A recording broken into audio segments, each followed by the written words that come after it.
Halo semuanya, aku Jasmine Abigail Pasayuda dari 10 MIPA 3 nomor absen 22. Sekarang saya akan menjelaskan tentang Kerajaan Kediri. Nah, Kerajaan Kediri ini merupakan salah satu dari beberapa kerajaan besar dan berpengaruh di Nusantara. Nah, Kerajaan Kediri atau biasa disebut Kerajaan Kadiri ini hadir di Nusantara pada tahun 1045 Masehi sampai tahun 1222 Masehi. Nah, selama 177 tahun kekuasaannya, Kerajaan Kediri banyak memberikan warna peradaban di Nusantara yang kemudian bernama Indonesia ini. Pada masa keemasannya, Kerajaan Kediri memiliki wilayah kekuasaan yang cukup luas. Nah, awal-awal masa Kerajaan Panjalu atau Kadiri ini tidak banyak diketahui oleh banyak orang.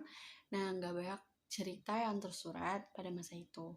Hanya dari prasasti Turun Huang II pada tahun 1044 Masehi yang diterbitkan. Kerajaan Janggala itu hanya menyebutkan adanya perang saudara antara dua kerajaan sepeninggal Raja Airlangga. Airlangga itu siapa sih? Airlangga merupakan Raja Medang Kamulan yang memindahkan pusat pemerintahannya ke Kahuripan.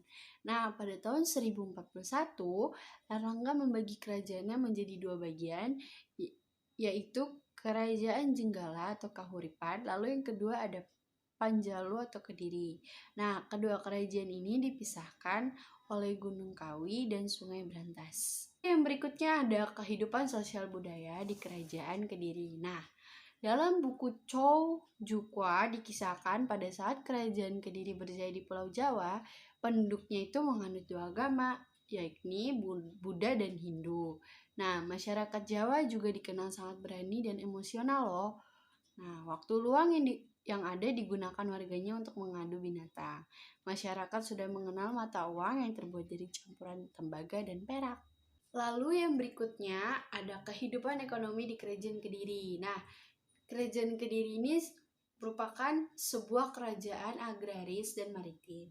Nah, sebagian besar masyarakat yang hidup di pedalaman itu menggantungkan hidupnya dari bertani. Nah, hasil dari bertani warga di pedalaman sangat melimpah karena kondisi tanah Kerajaan Kediri yang sangat subur.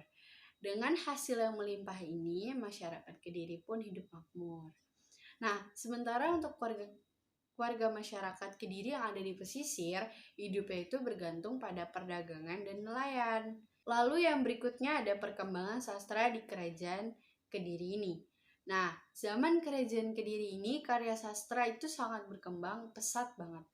Nah, banyak sekali karya sastra yang dihasilkan.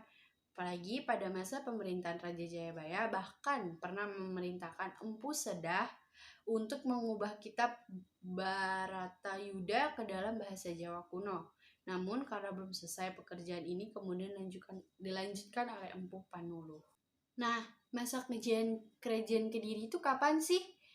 Masa kejayaan Kerajaan Kediri ini itu terjadi pada saat pemerintahan Raja Jayabaya. Daerah kekuasaannya semakin luas, dimulai dari Jawa Tengah, lalu meluas hampir seluruh Pulau Jawa. Pengaruh Kerajaan Kediri tidak hanya dirasakan di daerah Jawa saja loh, melainkan menyebar hingga ke Pulau Sumatera yang merupakan kekuasaan Kerajaan Sriwijaya. Namun setelah itu ada kejadian runtuhnya Kerajaan Kediri. Nah, selepas kepemimpinan Raja Jayabaya, Kediri itu mengalami kemunduran. Masa pemimpinan Raja Kertajaya, Kerajaan Kediri ini runtuh. Keruntuhan ini karena adanya pertentangan dengan kaum Brahman.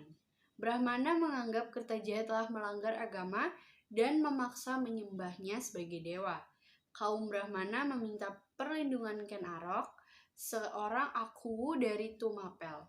Perselisihan ini semakin memuncak dan ditandai dengan pertempuran di desa Ganter, yaitu pada tahun 1222 Masehi. Sekian dari saya, mohon maaf bila ada salah kata. Terima kasih.